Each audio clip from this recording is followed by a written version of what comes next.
આ નારાયણનો વિસ્તાર છે કે નહીં? નારાયણ સ્વામીજીએ બહુ ભજનો કર્યા છે.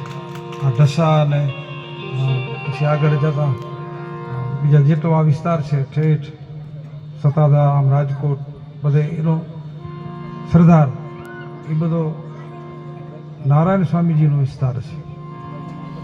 નારાયણ સ્વામી આંકડિયા એમનો જન્મ સ્થળ છે. બાજુમાં કાંદાસી બાપુનું વચ્ચે ખાલી નદી છે. બોલો, બે બાજુ તીરથ છે સંતવાણીમાં.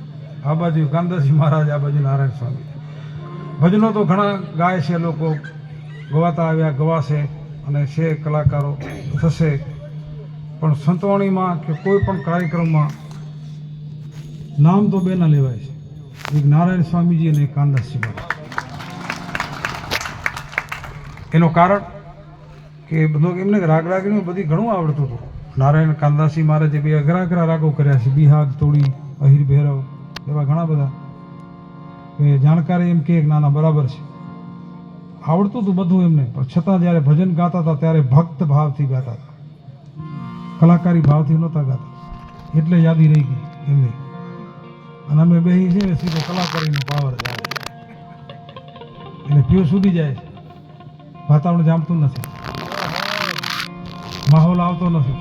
એનું કારણ આ જ છે, કારણ કે ખાલી ઔપચારિકતા રહી ગઈ છે, વાસ્તવિકતા વહી ગઈ છે. વાસ્તવિકતા હોય તો સત્ય હોય, સત્ય હોય ત્યાં ભાવ હોય. કાંદાસી મહારાજ નારાયણ સ્વામી એમણે ભજન સંતવાણીમાં આપ જાણો છો ભક્ત ભાવથી ભજનો રજૂ કર્યા, લોકોના હૃદય સુધી પહોંચ્યા છે.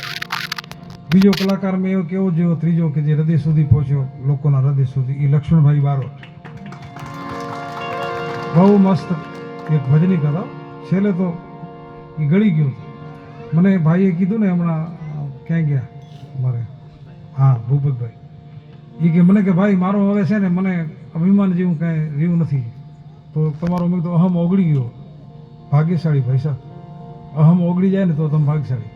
અહમ ખવાય ત્યાં સુધી તકલીફ. જેસલજીનો અહમ જ્યારે ઓગળી ગયો ને પછી જામ્યું કામકાજ. અહમ ખવાય ત્યાં સુધી મેળ ન પડે. મને આને આમ કીધું, મારે આમ ને મારે તેમ, પણ છે ઝેરના ઘૂંટડાઓ, બહુ અઘરું તો છે જ. ભલે હું એ વાતો કરું પણ હમણાં મને કોઈ કાંઈ કહે તો હું ચોંટી રહું. અઘરું છે બહુ. ઝેરના ઘૂંટડા હરક શોખ બી જેને આવે નહીં, હેડકી પાનભાઈ, આઠે પહોર આનંદ. આવો કોઈક મહાપુરુષ આવા અપમાનના કે આવા બધા ઘૂંટડા ભરી શકે. પણ જે ભાઈએ મને કીધું ને મને ગમ્યું, આવું થયું હોય તો જ એ કહે. તો આગળ શાયર કવિ આજે કહે છે, શું કહે છે? જ્યારે કે ચાહનારા, જ્યારે આ બધા ચાહનારા જુલ્મો કરી જવા